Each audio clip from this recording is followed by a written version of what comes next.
السلام علیکم ورحمۃ اللہ وبرکاتہ۔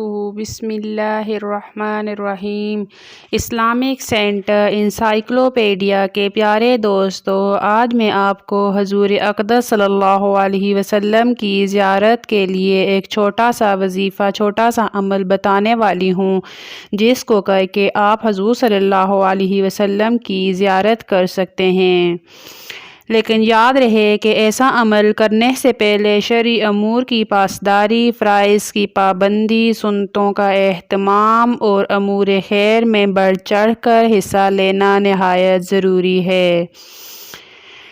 ایسا آدمی جو نماز ہی نہ پڑھے، سنتوں کو پورا نہ کرے، فرائض کو انجام نہ دے، تو وہ حضور صلی اللہ علیہ وسلم کی زیارت کی خواہش دل میں رکھے تو اس کو خود ہی شرم آ جانی چاہیے کہ وہ کس منہ سے حضور صلی اللہ علیہ وسلم کی زیارت کا سوچ رہا ہے۔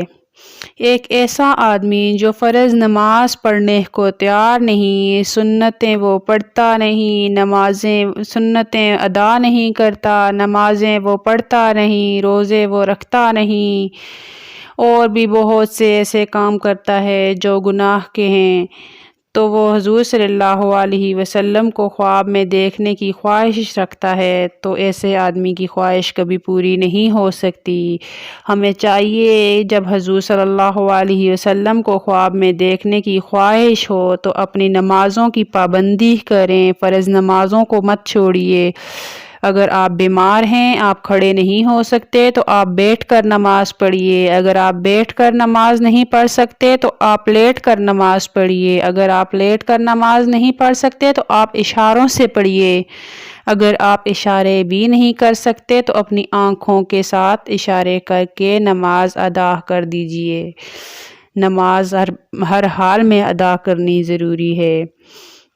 اگر ایک آدمی اپنی نمازوں کی پابندی کرتا ہے، فرائض کی پابندی کرتا ہے، قرآن سنت کی پابندی کرتا ہے، تو وہ شخص حضور صلی اللہ علیہ وسلم کو خواب میں ہر حال میں دیکھ پائے گا۔ ایک ایسا آدمی فرض نماز پڑھنے کو تیار نہیں کہ چاہتا ہے حضور صلی اللہ علیہ وسلم کی زیارت نصیب ہو جائے، اسے اس خواہش پر خود ہی شرم آنی چاہیے کہ وہ کس منہ سے آپ کی زیارت کرنے جا رہا ہے، پھر ایسے میں اس کی خواہش کا پورا ہونا کیوں ضروری ہے۔ بعض لوگ عملیات کتابوں میں پڑھ کر عمل شروع کر دیتے ہیں اور شرائط کا اہتمام کرنا ضروری نہیں سمجھتے، ناپاک ہوتے ہیں، پاکی کا خیال نہیں کرتے، باوضو نہیں ہوتے، نمازوں کی پابندی نہیں کرتے، سنتوں کو چھوڑ دیتے ہیں، جس کی وجہ سے انہیں ناکامی کا منہ دیکھنا پڑتا ہے۔ پھر شور مچاتے ہیں کہ ہم نے تو بہت سے عملیات کر کے دیکھ لیے، ہم نے تو بہت سے وظائف کر کے دیکھ لیے، ہمیں تو کوئی فائدہ ہی نہیں ہوا۔ آخر آپ کو فائدہ کیوں نہیں ہو رہا؟ ایک ایسا وظیفہ جو 100 لوگوں کو فائدہ پہنچا رہا ہے تو وہ آپ کو فائدہ کیوں نہیں پہنچا رہا؟ سوچئے، یہ وظیفے کی غلطی نہیں بلکہ آپ کی اپنی غلطی ہے۔ آپ نمازوں کی پابندی نہیں کر رہے، آپ سنت و فرائض کو چھوڑ رہے ہیں، آپ مکمل اس پہ عمل نہیں کر رہے، تو آپ ایک وظیفہ کر رہے ہیں، تو وہ وظیفہ آپ کا کیسے عمل کرے گا جب آپ نماز ہی نہیں پڑھ رہے، جب آپ قرآن ہی نہیں پڑھ رہے۔ تو ان چیزوں کو عمل پہ لانے کے لیے سب سے ضروری نماز ہے۔ سب سے پہلے آپ اپنی نمازوں کی پابندی کریے، گناہوں سے توبہ کریے، اور پھر وظائف کریے، اور پھر ان کا کمال دیکھیے۔ اس سے پہلے کہ ہم کہہ دیتے ہیں مفت میں مغزماری نہ کریں، بلا وجہ کی مغزماری نہ کریں۔ اگر آپ پابندی نہیں کر سکتے نمازوں کی، قرآن کی، سنت کی، تو آپ وظائف مت کیجیے، آپ کو وظائف کرنے کی ضرورت نہیں ہے۔ تو چلتے ہیں ہم اپنے وظیفے کی جانب۔